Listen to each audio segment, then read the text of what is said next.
Welcome to Med Incipients, where medicine is in our DNA. We know that many of you are feeling anxious about KROK exam and other assessments. But hey, don't worry, we are here to guide you. The medical courses in Ukraine span 6 years, covering a comprehensive curriculum of both theoretical and practical aspects of medicine. Regular exams are usually conducted at end of every classes and semesters to assess your knowledge on every subject. But to become a certified doctor, you need to tackle license exams set by the Ministry of Health and Science of Ukraine. These include your KROK-1 or Step 1, ELPT or your English Language Proficiency Test, or KROK-2 or Step 2. It's necessary for you to pass all of these exams to qualify as a certified doctor. Now let's dive into the details of these exams. First up, we have KROK-1 or Step 1. This exam occurs after your third year of medical studies, aiming to evaluate your theoretical knowledge in basic medical science. KROK-1 includes subjects like biology, anatomy, histology, biochemistry, physiology, pathological anatomy, pathophysiology, microbiology, pharmacology. But don't worry, we are here to support you. The passing mark for the current academic year is 64%. And for those of you stressing about the format, it's okay. KROK-1 is an MCQ exam with 150 questions. Here is an example of KROK-1 question. A traumatology unit received a patient with crushed muscular tissue.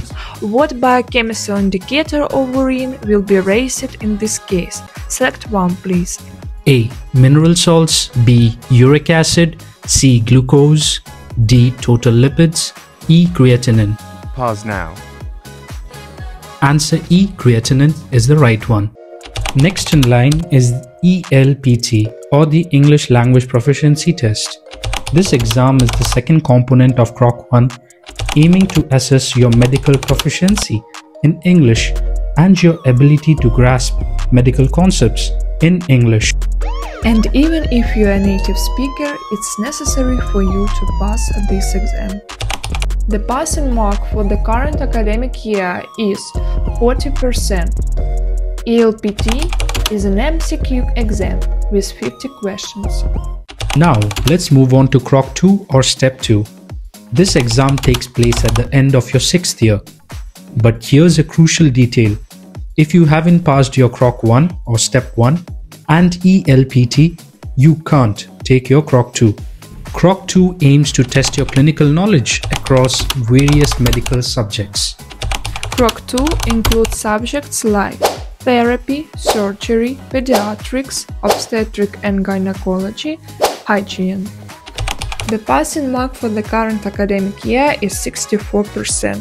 KROK-2 is also an MCQ exam with 150 questions. Here is an example of KROK-2 question. A 9-year-old boy is in a severe condition. His body temperature is 38 to 39 degrees Celsius. He has nosebleeds and complains of pain in his bones. Objectively, the boy presents with acute pallor, hemorrhagic rash, ulcerative necrotizing stomatitis. All the group of lymph nodes are enlarged. The liver is plus 5 cm. The spleen is plus 4 cm. What test will be decisive for diagnosis making in this case? Option A. Abdominal ultrasound. Option B. X-ray of the mediastinum. Option C. Complete blood count. Option D. Myelogram. Option E. Immune complex testing. Pause now.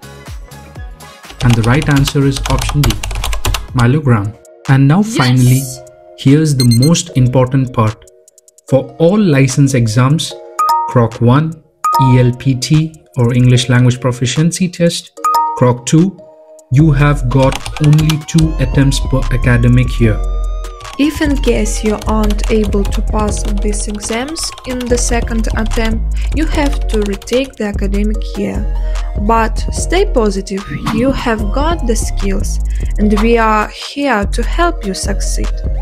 That's all for today's guide on the license exams. And therefore guys, if you have any questions or need more support, drop them in the comments down below. Don't forget to like and subscribe for helpful content. Best of luck, future doctors, and I know that you have got this.